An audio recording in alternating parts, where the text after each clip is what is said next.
Good morning, everybody. Welcome to episode 11. 11. Take a break. How are you, sir? Andrew Reid from Resilient Business Oh, Systems. yeah. Who's this? Oh, Oh, dear. I'm very well. How are you, Adam? From HubSpot Media. I'm very well, thank you. Introduction's Very over. well, How yeah. was your week? My week has been very... Do you know... I think I've had not insomnia. And we're very good at getting words wrong on this podcast. You're just too thing where you lethargic. lose your memory, can't even remember the word. There's been days this week where I was talking yesterday, and I was like, right, what I did on Tuesday was absolute blank. Mind blank. But we've joined the Chamber of Commerce. I think I touched on that last week. Well done. And I have been to Congratulations. the North East Chamber of Commerce networking event this week. We met the lady from the Newcastle Chamber of Commerce at the Northeast Expo at the Newcastle Falklands Stadium in Newcastle yesterday. I was there. You were there. You were doing it. I was there. That's outstanding. Right, sorry, I'm just checking levels Outstanding. as we're going. But So yeah, what else? so a bit of networking, obviously plenty of work. And then on Wednesday, I got a phone call. Hi, Adam, can you come and photograph a conference? I was like, oh, this sounds good. I've done a few conferences and events. You have? Tomorrow. Nothing like short notice. Tell me it was in London. No, it wasn't in London. It was just down the road. Theatre Hullabaloo. I've done a bit of work with them. They are lovely people. They are. Used to be one of my customers. Oh, Used to be. Yeah. And no disrespect to anybody, but we lost them, but only because the lovely Darlington Council gave them all their IT services for free, and I couldn't quite compete. that's So I fair. shook their hands, but lovely, lovely people. Yep, so I've done a few events and covered a few things there. And then they were doing a conference with people from all over the UK coming, wow. which was great. And it was all about sort of child development through play, Yes, creative which is play, music. Yeah, which is exactly what they do. Exactly So what they do. it was brilliant. Loved it. Fab. Loved it. Met some great people, really friendly. And I love jobs like that because I just get to walk around and try and get people that are smiling Naturally. and laughing. Yeah, naturally. Although I had the usual case of there's that one person that follows you around with their eyes. So when you've got the camera in hand, as soon as you point you stop looking at your camera like that. But like But that's that, exactly what it is. like that. A lovely lady that I spoke to, and she's like, "Don't take my pictures." Always the sort of thing I get, or Yes. Photoshop me, or this, that, and the other. Said, "I'm here to make you look good, not make you look bad." Absolutely, my friend. She had a very keen knack of, even when I had like the zoom lens on shooting across the room, her eyes would like lock onto the lens and be straight on it. So Get in. I had to like employ some strategies to melt into the background. Yeah. A bit difficult when you're my size and shape, and Not melt saying into the anything, background my friend. Not and saying circle back round. But we got the photos we needed. So yeah. Really All good. good. That was yesterday, and the rest of the week I cannot really remember apart from I did the networking. We've been doing all sorts of stuff, but yeah, Oh, bit of news for you from me. go on then. You know, I said I went to see that potential new customer in Yes. Beedale Yes. Monday afternoon. Hello, we'd like to go ahead. Ah, brilliant. New customer. New customer. Have you So used hello, B&P Electricals Beedale. Oh, there you go. Have you used your automation-y thing to? No, not yet. We're not on yet. board them, but that'll not be until December-y typey thing. Can you believe it's December next month? I was thinking that this morning. It's what, like 5 working weeks? Yeah. Have you heard a Christmas song on the radio yet? Only because I did the bits and peas, the B's and P's this morning with the Bits theme. and peas. The bits and pieces. So, as you know, we do that theme, 8 songs with a theme running through. Yes. So I did Jonah Louie, Stop the Cavalry. Right. Yes. Yes. War is Over by John Lennon. Copyright. I tell applies. you what, absolutely. Do you get any other podcast that gives you singing? Anyway, I thought we were Songs of applying Peace, War is Over, Remembrance Day, and it was all to mark, obviously, Sunday, Armistice Day, Remembrance Of Day. course, yes. So it was a very nice. So yes, 2 snippets of Christmas songs, but not heard a full one yet. And not allowed until December, Well, by the way. do you know? Here's one. So I got a record player. I love it. Yeah. Vinyl record player. Vinyl, yeah. Very nice. And because my father had a very extensive record collection, both my mother and father, in fact, they loved them. And for years, it sat in the loft, as I guess most collections may have been doing, gathering. Yeah, dust. definitely. So I got a record collection, record player, sorry, and I got them out the loft. Wham. Right? Young Guns. Yeah, Wham. Been playing their album. Completely left fielded me on the album because it's like Club Tropicana, I'm Your Man, Yeah. Last Christmas. What? Yeah. Whamageddon. Whamageddon. People do. I've never done that. I like Christmas. But yeah, so it was like I was working last week. I think I was doing Playing the album. And playing the album, and suddenly I was thrown straight into Last Christmas. Yeah, no warning. No warning. I didn't even know it was on there. I didn't look at So you've already lost Whamageddon. Yeah, I have. And In November. In November. No, in October. Oh, I think my it was. goodness. I think it was just, because last week was October. So it was the closing things last week. So yeah, closing Phil. days of October. Yeah, Phil. I've done that. I was laughing. Luckily, I don't ever do it. No, me neither. I just can't. I enjoy Christmas, but love Christmas. it has to be Christmas in December. Yeah, I'd agree with that. Yeah. Yeah. Not mentioning any names, but I've already seen somebody with a Christmas tree up in their house. Have you? It's a bit early. Yeah. Straight after bonfire night, is that what they've done? Hey, listen, I love Christmas, but I don't know about yourself, but my mum and dad, it was definitely 12 days before, 12 days after. Yep. That's why it was called the 12 days of Christmas. So we put the Christmas decorations up as close as we can to 12 days. We'll leave them up after Christmas for 12 days and take them all down. But 1st of November, 2nd of November for Christmas tree, Bit early. Each to their own, and I've got no complaint. My personal opinion, bit early. My personal opinion too. Yeah, bit early. Right. We've had a call out. Alina, I am talking to you in the editing suite and physically you behind the camera right now.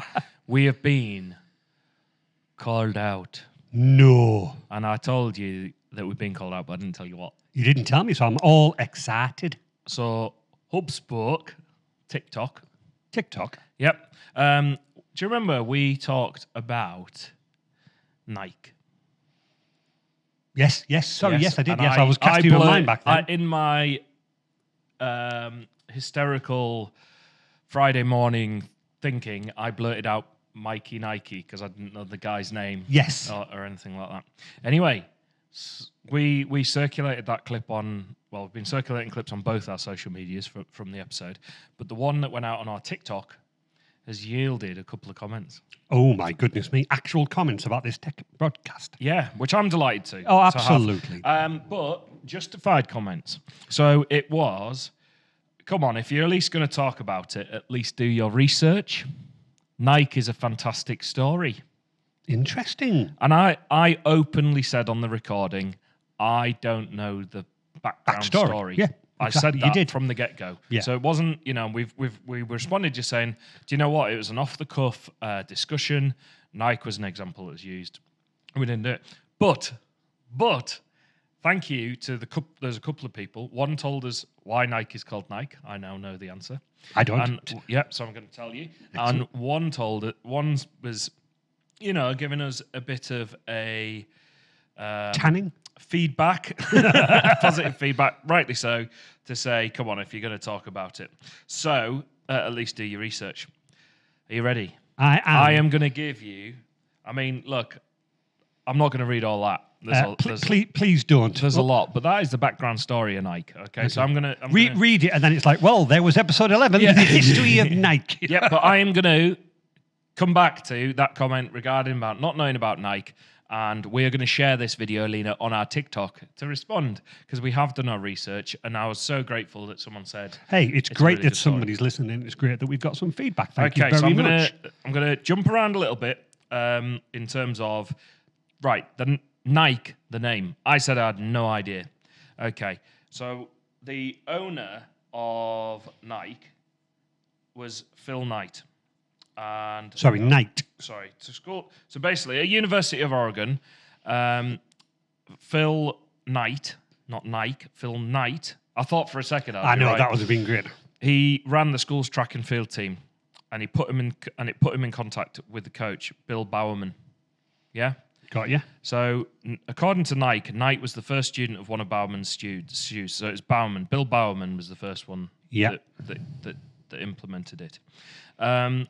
Nike, the name, came about as he had a dream. And it's I want to say, Greek goddess Sorry, I've got so much text in front of me, it's a bit of a problem.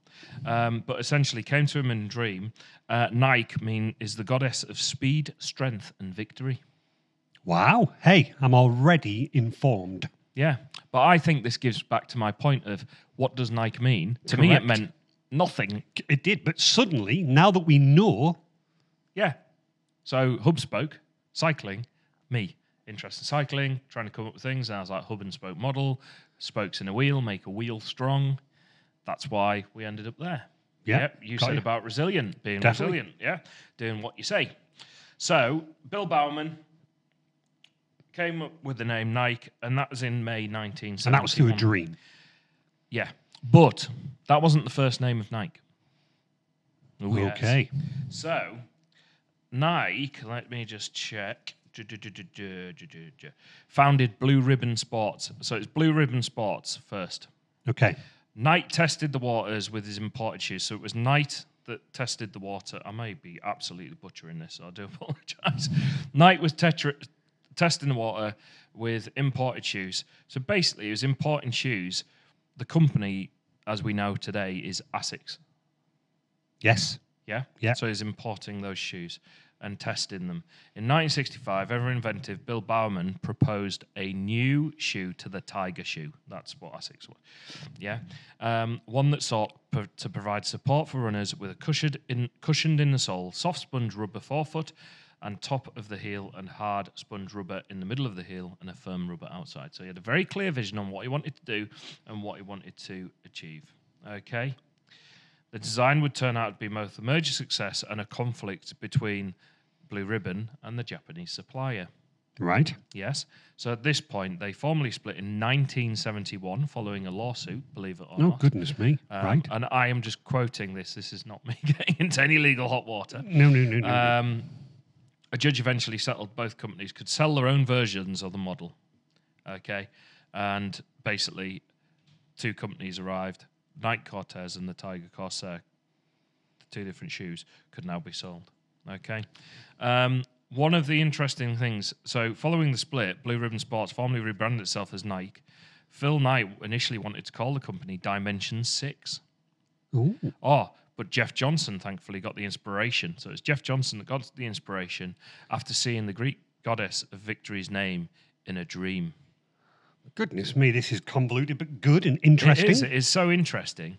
Anyway, they made the logo. Now, what did we call the logo? What's the logo? Isn't it just Yeah, lines? The tick. Yeah, well, it's actually referred to as a swoosh. A swoosh. A swoosh, yeah. And they paid Carolyn Davis provided the sketches. Yeah. We don't love it, but maybe it will grow on me, apparently is the quote. Okay. Received a total of $35 for the logo.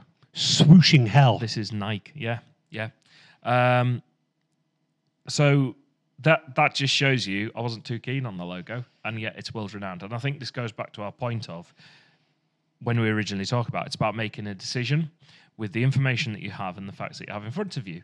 And actually it can become the thing that everyone sees it. It's just you've got to start somewhere, yeah? Well, imagine that what we were talking about last week, and remember our little, was it episode ranting last week about somebody, I'm not quite. Imagine this gentleman going, it's okay, but no, let's go forward. Let's rethink missed opportunities, missed timings. It's all about timing. So he went, it's okay, we'll go for it. Exactly what you should have done, because you can always change it after. And now, look, it's synonymous. Everybody knows. You could put that swoosh anywhere and people know what it is. Yeah. Isn't that really interesting? And it links back beautifully to what we were saying. Yeah, the last bit. Oh, does it get better? This is just really interesting. So the waffle sewn design. So continuing, so Bauman's innovative waffle sole design was thinking over breakfast, a way to give running shoes more traction. The coach saw the grooves in his waffles at breakfast that his wife had made him. And he wondered what it would look like inverted. Not one to pass on an idea, Bauman poured melted urethane into his waffle iron His wife's going, dear, what are you doing? He just sat there pouring plastic. Melted. Wow. He forgot to add the anti-stick agent into the iron and it glued it shut. Okay. I thought that was hilarious, but still it was a great idea, and with the help of another waffle iron, the waffle train was born, and that's like the upper. Yeah, the upper bit on top of the foot. Wow. So fair play, calling us out on TikTok. No, good on you. Thank you very much. Thank you. What a story, though. Oh. So just to go into that, like you said, they made a decision. They weren't too keen on the logo. But they went, we'll go with it. We'll go with it, yeah. They went with it, and look at it now. Oh. That is one of the biggest companies, the swoosh, in the world, especially in clothing space. How incredible is that? That's an amazing story. And they were unsure about that. Andy started, it makes me feel a lot better, by pouring melted urethane into a waffle iron. Because some of the ad hoc things where I've tried normally through. Do you know audio? Yes. You've seen some of the Frankensteins that I've done. So I'll have the audio mixer into something else. Into something else, yeah. So the other week I had the audio mixer, which was recording to the laptop. I had an audio recorder as a backup. And then I was like, if I do the audio recorder into the wireless microphone, that could then bake it into the camera footage. But it was like a string of different devices. Definitely. It looked like I didn't have an idea what I was doing. But you got to learn. You got to do these things. But that's how Nike started. But interesting point that you mentioned about him pouring the plastic into the waffle iron. And again, maybe people will call us out and, please do. Haven't there been a lot of, oops, actually I've created this. Yep. There's a lot of those things. I can't think of any off the top of my head, but accidental inventions, super glue or whatever it was. There is one. Yeah, isn't it? Glue. Might get called out again. There's one that I was thinking of as well. Hang on, let's Google accidental inventions. Yeah, we're keeping it fresh today. Definitely, this is a podcast of freshness. Yeah, well, it got me thinking, and I thought, do you know accidentally invented things? Here we go. Top 5,000 hits. What has been accidentally? Apparently, penicillin, smoke detectors, Velcro was in my head, by the way. And yes. Velcro's on this is a Google search. Velcro, dynamite. That'd be a big accident. I think somebody just hit it off with a bang. Blood thinner. Blood thinners? Blood thinner, matches, and Coca-Cola. I think I knew about the Coca-Cola one briefly in my head. I'm sure somebody said he mixed something accidentally and got... Yep, so American pharmacist John Pemberton was trying to create a painkiller. Yes. I did not know that. That's brilliant. The thing is, though, with all of these inventions, imagine just going, I'll just taste it. I'll just taste this gunpowder that I've invented. Did he go feel like a Diet Coke break, take his shirt off? Give it no, probably not. But yeah, so his French product was called Pemberton's French Wine Coca, contained a few ingredients that you won't find in today's recipe. No. Coca wine, which combined alcohol with the leaves from cocaine containing coca plant, cola nuts, which contained stimulating caffeine. Wow. There we go. That's really interesting in terms about that. But if we go back to one of the very first episodes when we were talking about Adam's Rare Bookshops. Yep. And for those listeners who are listening, may I ask, how's Gary? Gary AI. He's chirpy. He's chirpy. He's chirpy. He's still got a few things, but we're working on that. Oh, okay. But he's good. He's good. So you came up with the logo, didn't you? Yes. The old embossed font, the old-fashioned font. And again, if we link it back to being called out, you went with that because it's the right thing to do at the right time. You didn't procrastinate. You didn't think, is it right? Go with something because something always gives you an idea to go, it's working, it's not working, I'll change it. Whereas if you don't, and, again, as I've mentioned previously, we were linking back to the rant, people, it's not quite right. Well, how do you know unless you put it out there? Let people have their comments. My IT doctor and my nice friend that went, that's poo. Yeah. But if I hadn't have gone with something, I would have never have changed the business name to Resilient. Precisely. So it really is linking back But if quite you didn't nicely. have, like say, if you didn't have that something for someone to call out, Yeah. you wouldn't like if you were there thinking done is better than perfect it's a really interesting phrase, and it sometimes people view that as like it's slapdash. No. But actually, I think if I go to you, Andy, what is perfect? Me. You weren't expecting that. No, I'll ask Michelle that, shall I? Don't please. She will have a completely different answer. But it's like, but that's the point. That's the point. What is perfect? Oh, There's the calendar invites. There we go. what Yep. have we got? It's 9 o'clock. Dinner out with my sister-in-law. All right, okay. Yeah. Has it not prompted for dinner out with Andy and Michelle on Wednesday? No, not yet. All But right, it will be. It will be. That'll be Tuesday. It pops up, I think. Yeah. So the point is, perfect is so different to. Oh gosh, yes. So different people, and a slapdash approach by one person could be viewed as perfect. It could sort of be. thing. So the point is movement. Yeah. And development and trying things. Yeah. Which leads me on to smoke detectors. Another accidental invention. The invention saved millions of lives, obviously.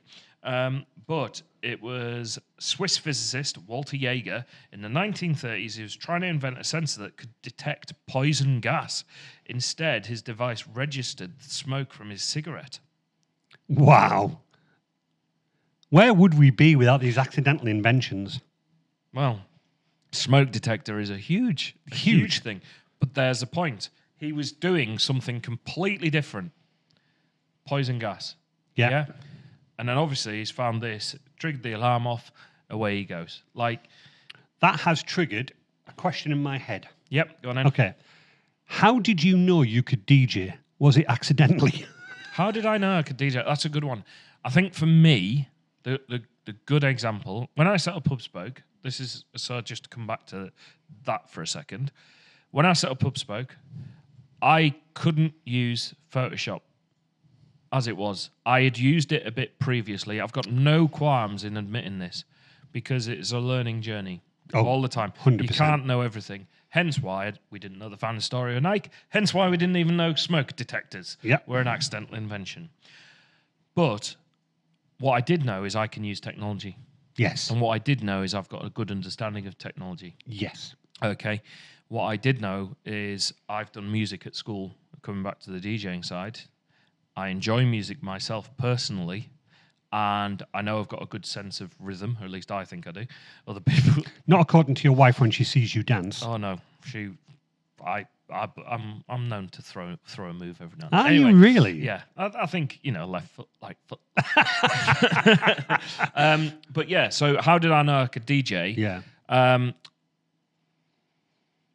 In truth, like the top guys do, and I'm not like the top guys, but in truth, in terms of mixing tracks, dance music, house music, and stuff that I quite enjoy doing, I knew I could work the technology first and foremost. So I know I can play music. I'd done a little bit as a teenager, Right. with one of my mates' dad's companies, if that makes sense. So I knew the basis on how it works. I know from my video editing experience and technology, different channels, layers. I know that it was just a different way of putting things over the top of each other and controlling it. I love how you've boiled down DJing just to like moving sliders up and down. It kind of is, though. It is. It's how you implement it. Yeah, true. But I see you when I saw you on Mixcloud Live. You were tweaking. You were like literally, and I'm like, I have no idea what you're doing. Yeah. And I'm like tone deaf in this ear, so I couldn't notice any difference. But you must be tweaking like you're doing. I've seen you when you're doing podcasts. You're tweaking something. Yeah. What are you doing? Bass, treble? Yeah, exactly that. So for the DJing side of things, first of all, it was like look at the controller and go, like there's a million. I don't know what knobs to on it. do, Yeah. But if you stop then, you wouldn't learn anything in life, would you? So first of all, it's as simple as playing a track. What does this one do? That takes away the bass. That takes away the mids. That takes away the highs. And you go, Right. bass, mids, highs. That's on each side. Then you go, what do these two do? And they turn this track up and this track up and down, up and down. Crossfader.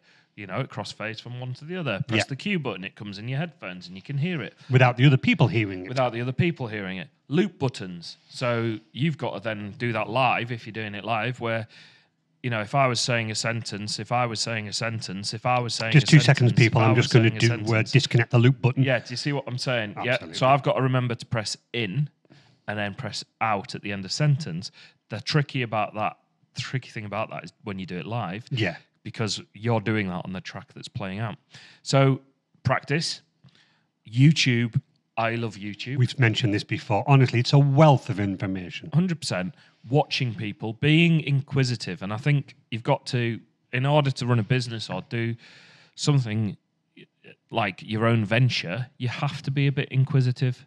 Inquisitive, and I will say maybe, well, apologies for stopping your story, but Michelle is always saying to me, somebody will say to you, do you know X?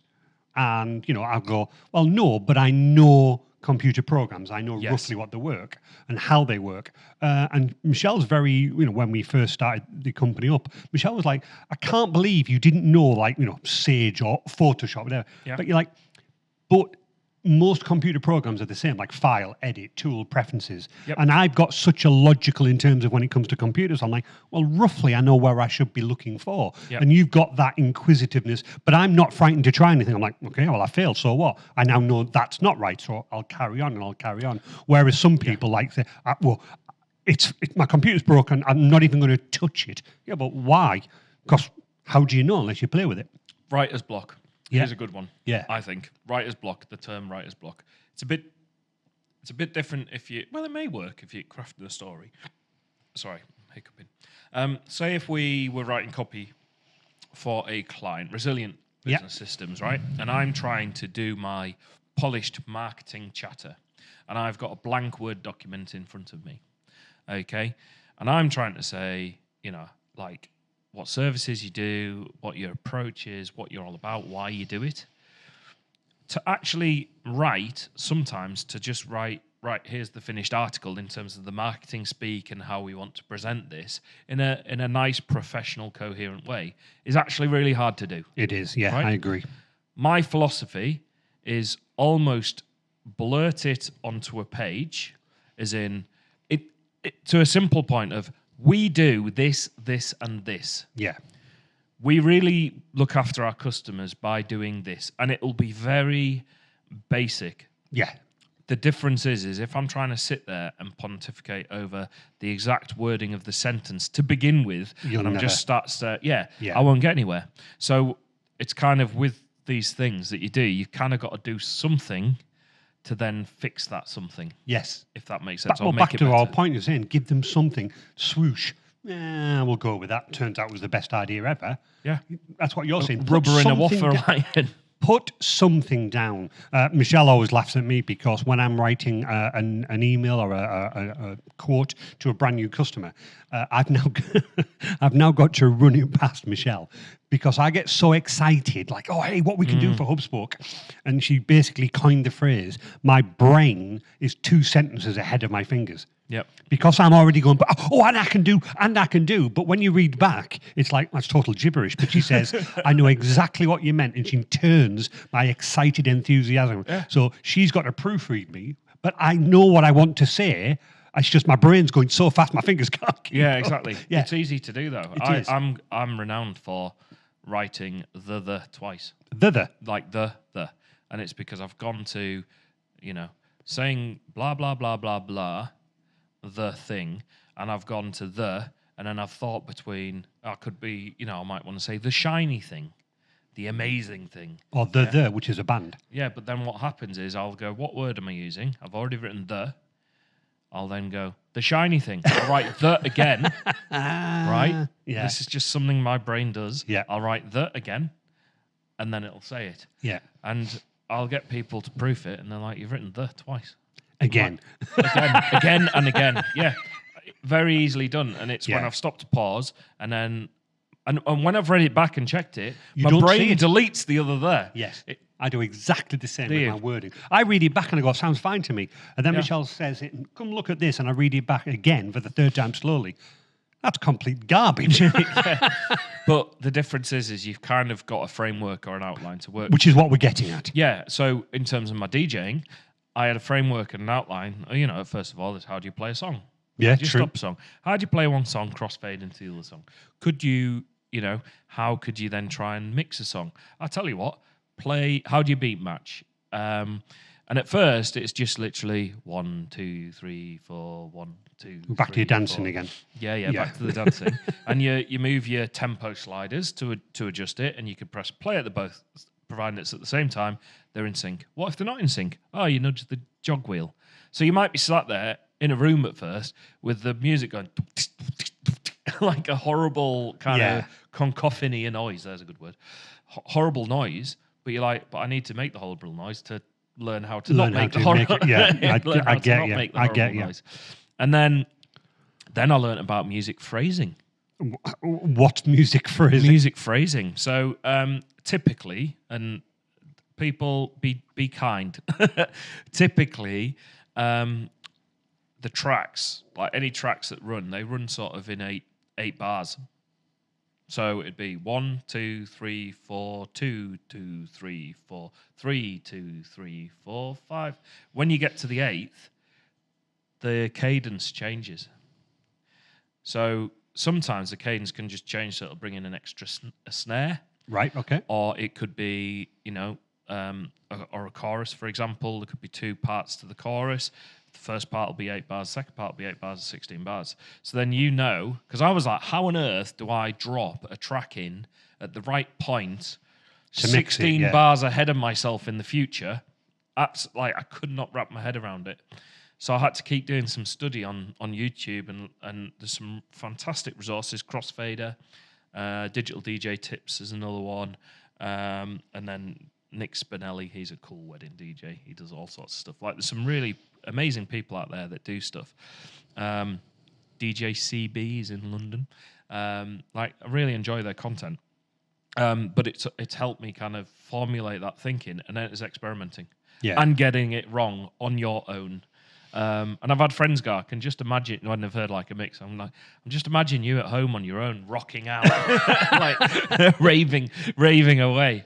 But I did it last night when I got in. I did a mix. I just find it relaxing. Yeah. And then once you get to the point, now I'm at the point where I understand the phrasing and how I can blend tracks off, say, the back of a chorus. Right. So you could go, chorus of one song is finishing, and you'll drop into the build-up of the next chorus on the next song.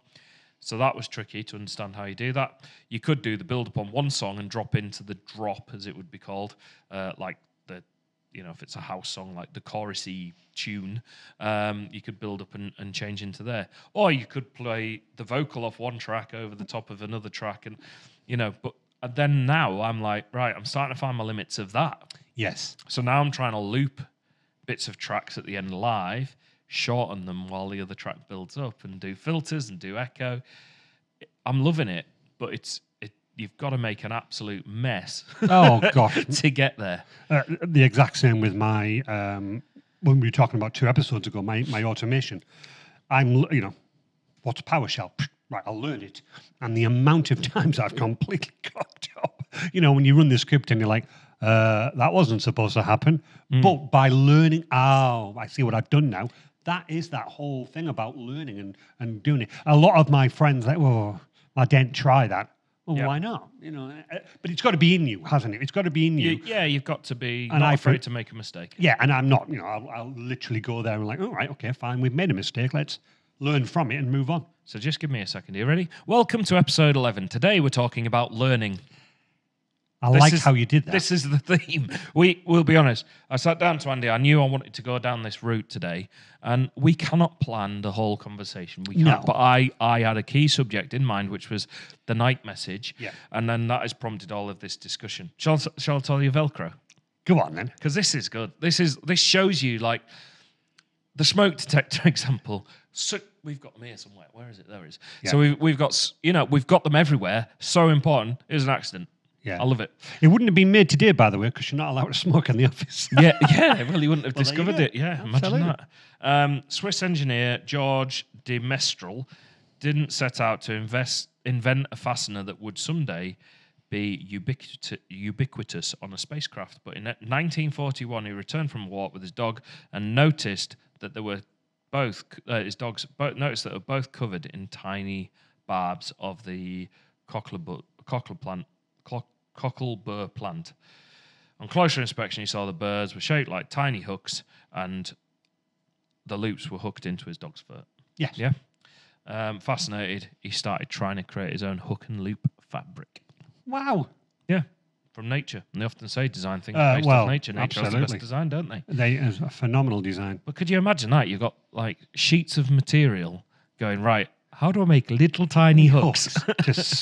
to cut into the loops as well. You know, I couldn't, so you try to create it. It'd take him more than 10 years. No way. There is learning. And a lot of failures, I imagine. Yeah. I mean, it doesn't say about the thing, but the creation was made from nylon. It took a while for the fashion world to catch on, but NASA was an early adopter, using it on spacesuits and shuttles. And in fact, embraced it so heavily, people believe NASA invented it. I thought NASA had invented it. What's that one everybody calls Hoovers, but they're not. Yes. Hoover's the brand name. Yep. It's a vacuum cleaner. Yep. But everybody, you could have a I learned this lesson. shark, but it's like, I call it a Hoover. And it's not a Hoover. I learned this lesson in New Zealand. Did you? When I was backpacking. Tell. I was working with a building company. I was like a labourer. Loved it. It was such a good job. The guys were great. And the owner was like, could you get the looks? Pardon? And I was like, what? What's the looks? Could you get the looks? I still don't know what that is. No. What is a lux? No. And he had to go, the thing that sucks things up off the floor. I went, Oh, you mean a Hoover? He went, what's a Hoover? Well, there you go. Lux was the equivalent of a Yeah, Hoover. but I'm saying you've got Shark, you've got Dyson, but everybody says, can you get the Hoover, please? Yeah. Because Hoover it up off the floor. Now, was Hoover invented because it hoovers things off the floor? Probably not. It was Henry Hoover, wasn't it? Henry Hoover. Was it Henry? I have no idea. I'm going to get abused again on social media for getting a name wrong. No, honestly, this is going to cause so much backlash. It's so interesting, though. But it really is. Right, That's let's what have we're a doing look. about. So learning. Oh, So do you know we're calling it Henry Hoover? Yeah, yeah. I own a Henry Hoover. Henry. Doesn't everybody call it? Other brands of vacuums are available. Why is Henry Hoover called Henry Hoover? I do not know. I don't know. Don't know. I don't know. But the whole Velcro thing blows my mind. It took him 10 years. Imagine not giving up. I know. I mean, we've been going 19 years now. How long's HubSpoke? Yeah. HubSpoke been going? 7. 7 years. So we wouldn't have even No. done any marketing at that point. No. And as I'm saying, On his basis. Yeah. yeah, it's one of these things. And you'll need to stop me if I've already said this. Have you ever been not psychoanalyzed, because I know you're psycho, but have you ever had one of these like business coach people like analyze you? I haven't actually. No. I've met plenty of people that do it. Yeah. So And whether they did it in secret. I've no idea. And again, being very open and honest, I think one of the things that I did in the very early days with Resilient is that obviously I knew about computers, could work my way around them. And somebody asked me, could I do something? Bless me, I can't even remember what it was. And I went, yes, not a problem at all. Walked out and Michelle said, how on earth did you say yes to that? You haven't got a clue. And I went, no, but I'm now going to find out.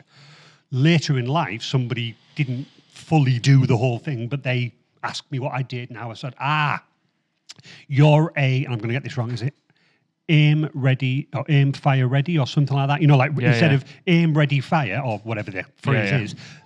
And apparently this is how the lady, don't quote me on this, people, but they're doing the brassiers or something, and she sold them to Marks and Spencers, and they went, we want 70,000, and she went, yeah, not a problem at all. How on earth am I going to do that? But that's what I do. I go, yes, I can do that. I had the confidence to go, but I'll know how I do it. Alina, we've got to visit. We're getting pat testing today with pat Mr. Gurney. tested. Could you let Jason? You'll have to please? let him know before you open the door. We're live. Somebody said to me, you're ready and fire. So basically, I said yes, and then I worked, how on earth am I going to do this? But I learned how to do it. Yeah. And that's what apparently this brassiere lady did. I know of another job where someone said they could fulfill all of the deliveries for, I won't name the company, deliveries for a company. This is years ago when I was a kid. He went in and said, yep, I can deliver your stuff nationwide. Yeah. He had one wagon. And Did he get the job? Yeah, he did. And what did he then do? Went to the bank with the contract and went, can I borrow some money to buy more wagons? And they said yes. Yep. And he did amazing. Well, there you go. Because he knew he could execute on it. Oh, yeah, definitely. Jason Gurney has arrived from Darlington Business Club. If We you're are live, If you are in the Jason. Darlington area, please make sure you visit Darlington Business Club. Absolutely. So suddenly, if we go off... Yeah, he's turned the electric off. He's turned the electric off. Right, tomato ketchup. Was invented by a man called Mr. T. Marto. Terrible. 1812. The recipe for tomato ketchup was debuted. James Meese, a Philadelphia scientist. It's always scientists, isn't it? Yeah, a lot of scientists. Credited with developing the recipe. He wrote, the choicest ketchup came from love apples. Wow. Love apples. as tomatoes were then called. No There we go. way. There we go. Before vinegar became a standard ingredient, preservation of tomato-based sauces was an issue, and fruits would quickly decompose. Is tomato a fruit or a vegetable? Let's not do that. It's a biscuit. Yes. So did you know Heinz is famous for its 57 varieties? But by the time the company started using the number, they had already more than 60 products. The number is in fact made up from Heinz's and his wife's favourite number, 5 and 7. I thought it was like the number of attempts or something. No, it's not. What was the other one that I heard the other day that I thought was quite good? You've come up with some great names, Nike, based upon the what did you say? Yeah, the dream guy. Things coming to him. Yeah. Case comes from him. However, I heard somebody say the other day, I wonder where the WD-40 came from. That was the 40th attempt, and it's like water something. Yes. And it was just like, it was WD-40. Yep. And I was like, that is so like obvious but clever. That's another Hoover scenario. Because if you've ever got the spray, any kind of spray, lubricanty stuff that you get from mechanic places, we always call it WD-40. Yeah, but I also didn't realise until recently there's more versions of WD-40 depending on the water resistance. Is there? Like a WD-70 or something like that. It's because I watch Adam Savage on his YouTube. I love Adam. He makes it, but literally it's like WD, and he told me, do you know where WD-40 came? And you're like, but that's so obvious. Yeah, that's brilliant. Great. So, tell you what we'll do then. Let's fast forward. Let me do the woo. Yep. Okay, we are now in your rare bookshop. Yes. 10 years on. Yep. You've now fictionable. fictionable. Is that a word? Fictionary bookshop. Are you? Jason's fell over. Oh, no, he's lying down. That's all right. So, fast forward 10 years. You're now very successful. You've got 3 or 4 people working in your bookshop. What have you learned? What have I learned? Never, ever. No, there's a good one. Yeah. Like, this is great because you can factor this in. I went for that contract interview the other week. Yes. And I went all the way down to London, for example, prepared to not get it. Yeah. But what I think you'd learn is if you were sourcing rare books, you'd learn about how far you're travel, willing to travel. Yeah. Some of the stuff I've learned is, depending on the job, do you need to be taking a deposit up front? I imagine this would be the case with that. What's the agreement in terms of your payment terms and what people are paying you for? Say if it was particularly rare and you had to travel, because that would incur a cost to the business. So how would you safeguard that? I think you would learn something about stocking, staffing, what your stock levels should be, what authors particularly are. Sell well. Yeah, sell well. Fake. Yeah. You might get that as well. Fake, Yeah. How to recognize that. You might learn lessons from different software that you're using and things like that. As you were saying with Photoshop, and certainly, again, if you flip it, now for Resilient and for HubSpoke, what have we learned? Things about, oddly enough, you're saying about money up front. So there's there's no harm in saying this. We have a clause in most of our contracts with our customers that if it's above £500 for the hardware, we want payment up front, please, because that's a lot of money for me to outlay. Only reason I put that in is because I spent £2,000 on a customer who wanted some hardware, and then they didn't need the hardware anymore, and then left me in a particularly bad place. So now I just go, I learned from that. So have you got a lesson from HubSpoke? Websites. And I think we've touched on the length of time it can often take in terms of getting that final sign off. Again, this done better than perfect type scenario. Like Yes, I want it to definitely. be perfect. I'm going to spend hours on it. But if you've done, so when you do a website, obviously you build it. If you're working on the copy, you'll have done it. You could have done, I don't know, 90% of the work, and it goes to the client. And if they're not timely at signing it off, you're carrying that cost of the work that you've done Yeah.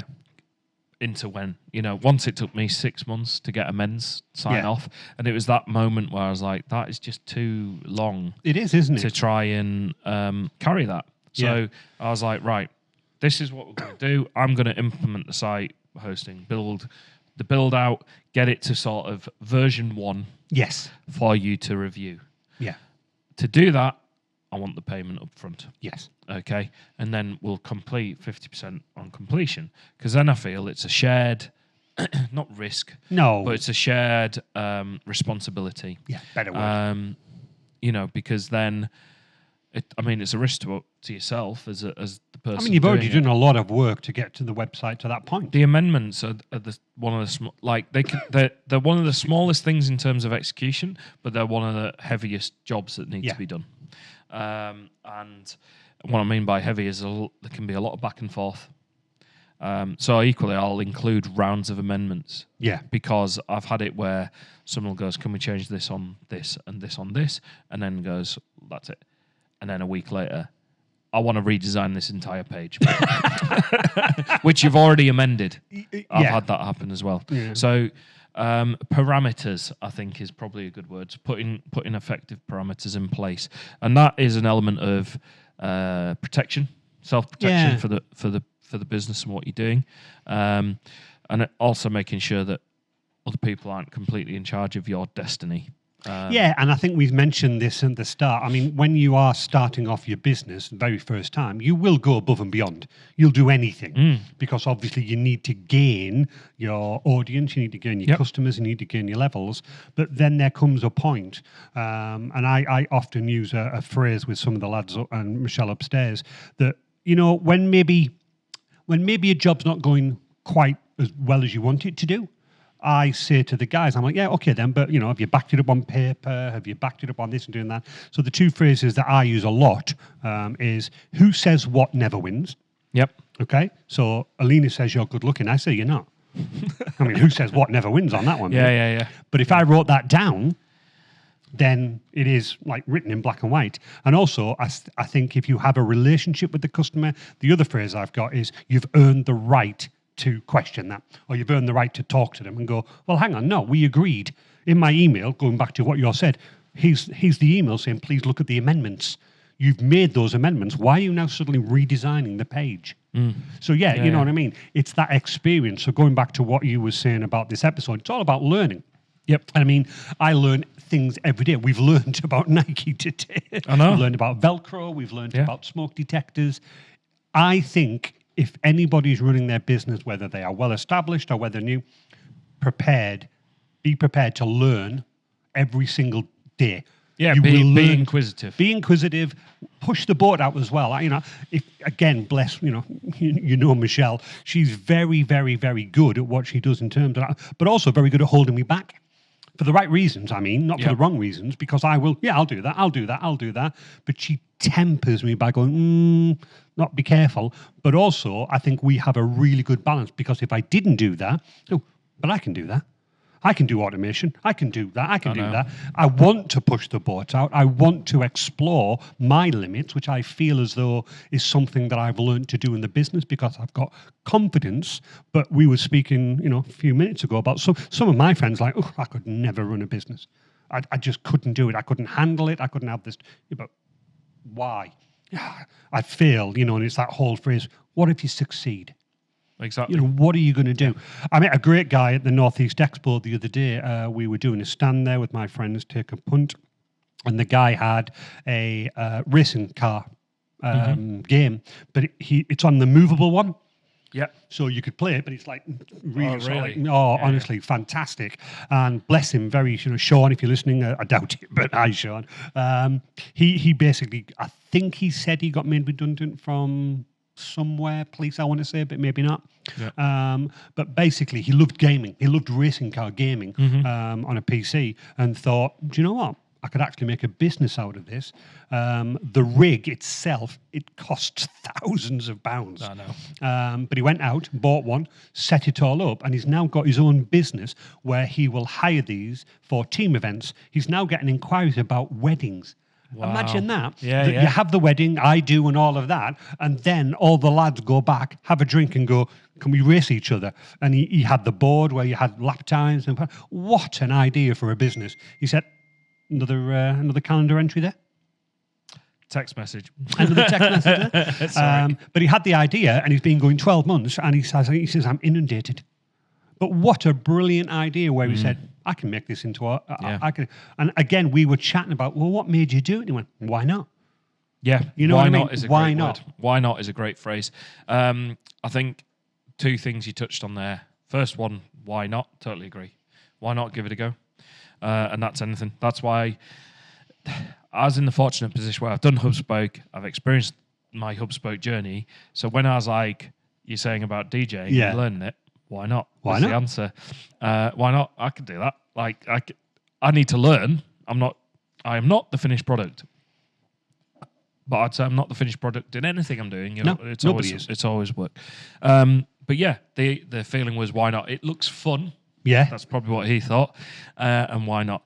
The thing I have learned though is kind of what you were touching on just before you went into that was knowing your limits. This is where we live. I think that's really important in terms of like our company, for example, because in truth, I think learning a lot of stuff is great.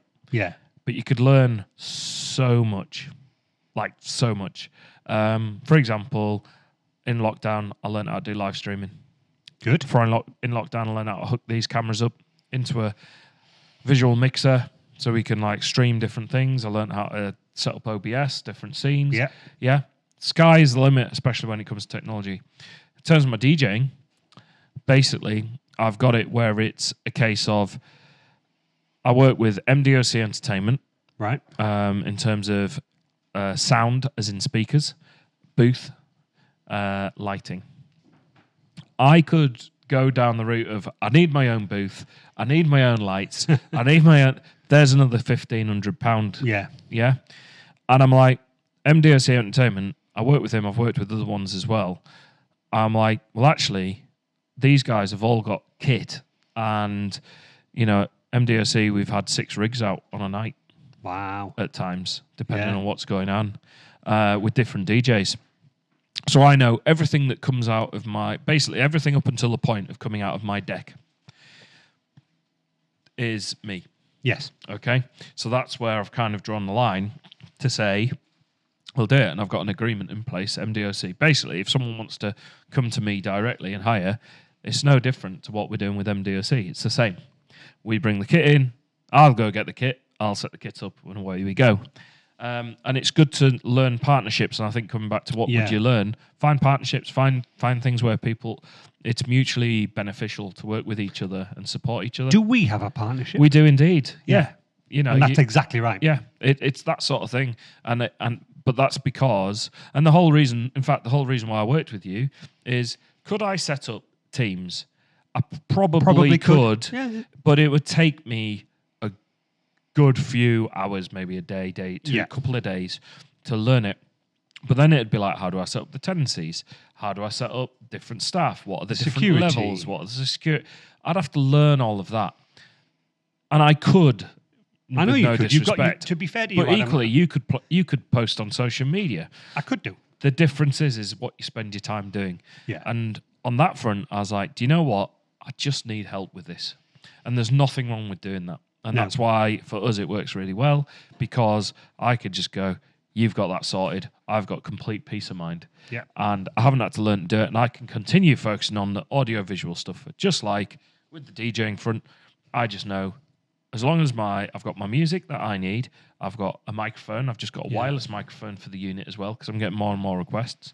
And MDOC was like, I've got one. I'm like, yeah, but I should probably have one so that we know that, again, anything that is leading to plugs Yes. to a speaker is me. Yeah, 100%. And I went, so that's that's my responsibility to do that. I think it's a good place to be. Yeah, but can I also pick up, because I actually found it quite interesting, and I chuckled with it about Michelle. Can I bring you back? I knocked on your door while you were having a team meeting. You did? I did, and I came in, and you asked me and said about the shared mailbox, and Yes. I'm leading up to what you were saying about the relationship, but I think we have more than that relationship, because you suddenly went, "Oh, great, Andy, away you go, shared mailbox." We were talking about it. Yeah. I was literally trying to work out the best way. So it's when a social media client needs to raise something with the team, Yes. right? Could be anybody, right? We do have account managers in place. We do have this, but let's just say this event is now happening. We need to let someone know. I might be out. Alida might be out. Jess might be out. Nat might be out. We don't know. Yeah. So I was like, what is the best approach to do that? We were talking about, I'd already talked to you briefly myself, but then when you would just happen to be there, I was like, right, you tell me what to do. Yeah. And you went, colour the categories per Exactly. contract, and people know what to look out for, blue or red or whatever they're doing. So what I'm trying to get at is the relationship. So I came along, and it's just pure coincidence, but also I'd like to think that what was nice for me, Adam, and this is what I was saying to when I went upstairs to Michelle. You just went, Andy, do it. Talked about it. You went back to your pad. I obviously had the attention of Natalina and Jess, and they all suddenly went, I get it now. Yep. Within seconds, they were like, a shared mailbox. And I think Nat said well, can I allocate somebody else? I went, absolutely, just as long as you all agree the colours. And they went, okay, that makes total sense of what a shared mailbox is. You just then went, that's exactly why I wanted the shared mailbox, Andy. Thank you. And I was like, okay, I'll go now. Yeah, and it was great. But that's, again, it's, you just know it. Yeah. You know all about the social media, you know all about what I want, and that's the relationship. So again, if we come back to the point of what does a company learn, so Adam's Rare Bookshops in 10 years' time, you've learned to forge those relationships so you can depend on those people. And again, if for anybody out there running their own business, okay, I've handed over my social media to HubSpot. I'm confident that you are doing the best that you possibly can for yourself and for Resilient. And it's one less thing I have to worry about. Vice versa, you've done the same with the IT. Yeah. For anybody else out there, companies, find somebody that you can depend on and just go, do you know what? Can you sort that out for me? If you needed pat testing done, for example. Oh, hello, Jason. Oh, hello, Jason. He's waving. Yeah. But yeah, you just do that, Absolutely. don't you? It's like you don't do your... I'll be honest, I could say this I looked up pat testing, what you need to do, the machine that you need, and I was like, right, if I invest, I was like, oh wait, Jason does this. Yeah, exactly. Yeah. Jason can help. Yeah, Jason does that with pat testing as well, by the way. Does he? Right. He Well, does. but He there we does. go. And But it's like an it's easy needed. thing, peace of mind, offload it, done. I'm Yeah. happy to do that. So, wow, have we not learned a lot this week? I think so, and I'd like to say a big thank you to there was two gents that had commented, particular on TikTok. Thank you very much. About Nike, and I'd say we don't know it all. No one does. No. I think you'd be silly if you think you know it all. And again, it's great. Halfway through, you went episode 11, learning. Yeah, well, it was that reflection because It I'll be honest, I wasn't sure. I was learning what the episode was about. I was like, I know what I want to talk about. I know that we've got a direction. I know that it generate hopefully some good discussion. I think it has. I think so. It's up to the listeners whether they think that. But I think it's really important to understand. It's that know what you know what you don't know. Yeah, Then push the boat out a little bit. Then you need to decide whether you need to know it or whether someone else can do it for you, As you or said. whether you're best placed, or whether your time constraints, finances, this, that, and the other. So I think the other thing that shows is don't give up. No. Like Nike wasn't Nike. No. It wasn't Nike. Blue ribbon. Yeah, That's what it was. definitely. Interesting. Like It one is. of the huge, massive corporations in the world, And it's not a tick; it's a swoosh. it's a swoosh apparently. And they didn't really like it to start off with. No. No, so They were there skeptical. you go. $35. Wow, I bet that woman is Yeah. I wonder if she got any royalties after the fact. after the fact. Probably Yeah. not. If you know, tell us. Yeah, tell us in the comments. So anyway, I forgot to tell you. What? Exciting news. Oh, Resilient passed their cybersecurity. I know. Oh, I who had- spoilt my thunder? Yeah, Michelle. She's Oh, on it. where did I see her? But I saw it. But I mean, ooh, yeah, I was Yeah. excited. I saw that. I thought, yes, Yeah, that's so great. it's good. news. I mean, it's always something that I knew we had the thing again. I don't want to sound big-headed. I knew we had all the things in place. Yeah, of course. But we just never did it. Yep. So I think nowadays with cybersecurity, we touched episode 1. I think it was. Yeah, it was. It's a First thing. massive thing coming. I don't know. It might, people might go, well, of course you got cybersecurity, an IT company. It's not. It's the bit of paper that validates. It's an external person or Same, organization saying you do know what you're talking about, and those people having to look at your processes. One thing is doing what you're doing and carrying it around in your head. I've learned this as a business owner, carrying everything around your head, but I can't accurately always communicate that. No, People exactly. need to be able to see it. In terms of cybersecurity, you've just provided complete transparency to show somebody else, an organization, an accredited organization, to look at how you do things and what your thinking is. You've formalized it. So congratulations. It's really good. Very, very pleased about that. So anyway, weekend time. What you doing? Rugby. Playing. Yeah, okay. Right, moving on. No, Yeah, sorry. do you know what? great. I've got no DJing. No DJing this weekend. How did it go last? What were It you was doing? great. No, I did yes. Friday and You Saturday. did, yes. Ooh. Was it a good night? A 21st on Friday. Were they rocking the tunes? They were, and it was great. They were so nice. They did fancy dress. Oh, I was like, wow. oh, what fancy dress? Or like any. Oh, So goodness we had me. an inflatable dinosaur running around the dance floor that requested the Macarena. I was concerned he was going to die. The dinosaurs can't do the Macarena. Yeah, he's doing the little arms as well. He was, but it was like one of these blow-up suits, and I thought it had a mesh front. I didn't realize it makes sense now, but there was a plastic visor on it, and I'm like, "Are you running out of oxygen in there?" You must be doing the Macarena. Yeah, he was, and then I was like, "How are you holding up?" on the microphone, and he's like, "Thumbs up, little thumbs up." Little thumbs up with the T-Rex. How are you holding up? And then I hit him with Cotton Eye Joe because I thought, well, we're all here, good family, dancey tunes, that was... Can I tell you my Cotton Eye joke? Go on then. There was, the reason being is that Michelle does have a fear of spiders. Right. Yes. So I did go down the other day and I said, my goodness me, there was a big spider in the bedroom. I've called it Cotton Eye Joe. She went, why? I said, where did it come from? Where did it go? Spiders are like that. Yeah, there's a spider. Where's it go? Yeah, so Cotton Eye Joe, it was complete self-indulgence. Oh, I love to it. It's just see a dinosaur doing the Cotton Eye Joe dance. Yeah, and there was other people. There was a lady dressed as a chicken. There's one of those aliens carrying a person. Yes. There was a dragon. There was a snail. A guy like riding a snail. Very thing. good. There was also, Was there a Mario? There wasn't a Mario actually, Ah. but there was Minions. Minions. There's Minions. lots of minions. Yeah, so that was great fun. And then obviously I checked on the dinosaur again and I thought, well, this participation dancing's quite a laugh. So I put the cha-cha slide on. Oh my goodness me! Was he doing the T-Rex slide? Oh, I did it all. He did it all. Yeah, Great no, so stuff. that Sounds was nice. great. And then I did an 18th on Saturday night, Wow, 21 to 18. Yeah. 21 to 18th. No yeah. fancy dress though. No, No. but lots of dancing. I will be honest, I've never had my DJ booth bashed around so much in all my life. Okay. Can I ask between 18, 21 and let's say older generations? Yep. Does Cotton Eye Joe just get everybody up? Do you know what? So the 18th, there were actually a young farmers crowd. Right. And at the young farmers parties, they Ah, do right, a lot okay. of traditional. So I was getting asked for Come and Eileen, Rock the Casbah. Wow.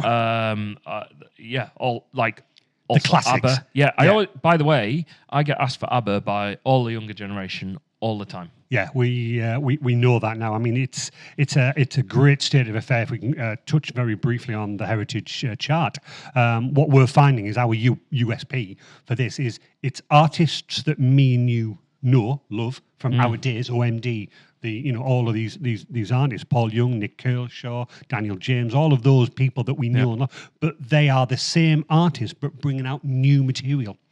Because everybody loves the classics, They but do. these classic artists, these heritage artists, are bringing out new songs. And Yep. it honestly, and what was I was speaking to Mike Reed the other day, and he went, it's 2023, and in the charts you've got new material by the Beatles, Yes. The Yeah, that was Stones, this week, yeah. Cliff Richard. Yep. And he said, it's just incredible. Yeah. You've Elton got- John headlined Glastonbury last year. Absolutely. And what a set that was. What a set that was, and that was brilliant. But I find it amazing, and I certainly find it with my kids, Daniel and James. They love all the classics. Yeah, You yeah. know, ABBA comes on, and suddenly they're all, ooh, dancing queen. And they're like, you know ABBA. You're like, ABBA? Yeah, How are yeah, you? yeah. Who doesn't know Yeah. ABBA? I moved into a bit of hip hop and R&B on Saturday night, loving it. Yeah. You know, Usher, yeah, Nelly, stuff like that. Nelly Furtado. In the club, 50 Cent, stuff like that. And then girl comes up and goes, gimme, please. So we had Which one, Erasure or ABBA? ABBA. ABBA, okay. Yeah, so we went to gimme. But again, music spans generations, It's universal brilliant. language. So we see a mix. Obviously, I do try and play a mixture of stuff. 90s, I find, can be really tricky in terms of. I did one a few weeks ago. I was playing some 90s. I played some 70s, 60s, 70s, 80s. Got to the 90s. I played Shania Twain, Feel Like a Woman. That's a great song. A woman? Feel Like a Woman. And then Spice Girls, Wannabe. The people enjoying themselves, having a good dance. And, you know, that's the sort of thing that you'd do. And then this guy comes up to me and starts giving me a hard time about playing cheesy music. I'm like, you didn't come playing 60, 70. I'm trying to play something for everybody. And this was an older crowd, not old, but older crowd, mixed crowd in terms of age. But this is the issue when you're DJing. You can only play one song at a time. Yes. Well, you could play two at a time. It'll sound horrific. You can only play one at a time, and you're trying to play it to everybody. And you're trying to give everyone an ample chance to have a good evening and a good night. Yeah. And then I went and played noughties, and I went and played some current stuff, and then I went back through 60s, 80s, you know, like bit of everything. No, exactly. I know when you couldn't DJ for Michelle's 50th, that was just pure 80s. Was it? We just love that. But to be fair, he threw in a couple of good classics. Come on, Eileen was there, and I know that's 80s. But then going back to like Neil Diamond, Caroline, So played that. But the 18th on Saturday, I closed on Hi Ho Silver Lining. I haven't done that in ages. Hi Ho Silver Lining used to be the one to close. I know it did, and DJ. I've because of that, I've kind of avoided being that guy. Yeah. In fact, I can honestly say I've never closed a night on that. But Beck, wasn't it? I finished playing a song, and then they started. Then they started chanting one more song So in my did. face, and I was like, huh? And the bar lady who had told me it was a hard finish, like we need to finish, nodded. So then I had 100 odd 17, 18, 19 year olds. They were doing a very good job IDing everybody properly for alcohol, by the way. Were then in my face, and I'm like, but you put that on Hi Ho Silver Lining, because they'd loved Come On Eileen, they'd loved just all of those songs, since you've been gone. I was going to say, but we're also playing Jerry Cinnamon. Yeah. Cantor and Belter. We also played some Taylor Swift. We also played some Killers, Kings of Leon. We also played, like I said, hip hop and R&B stuff. Played some dance stuff. Played some Avicii. Played some Rihanna. It was a real mix. They wanted a real mix of stuff, and then they requested Nelly the Elephant by the Crazy Frog. And why not? Which they wanted. How many sang Hi Ho Silver Lining? They all knew the words. All of them. I know, it's amazing, isn't it? It's a classic. All of them. And then I'll leave it on. No matter how good a night, DJing is one of the only jobs you can do where you can do the best job you can. Everyone has a great time, and you still get booed at the end. Yeah, because you've had to turn it off. Yeah, boo. That is like your final experience of every party I do. I know. You get booed at the end because I know. When we finish this podcast, Elena will boo. I think she'll celebrate. Yeah, very true, very true. Your weekend? Another weekend of nothingness. Good. Actually, no, that's not true. No. I've got a couple of websites to finalise. Have people I've been sadly lacking, but lack of time. It's just lack of time, so it's going to creep into the weekend. But not a problem at all with that one. But other than that, just general chill. Do a bit of work on Saturday, but then just enjoy it. Awesome. Okay. Enjoy your weekend. Take Thank care, you. everybody. This episode has been brought to you by Jason Gurney, Pat Teston Extraordinaire. He's given me a smile. He's given us a smile. Bye, everybody. Have a great weekend. Bye-bye.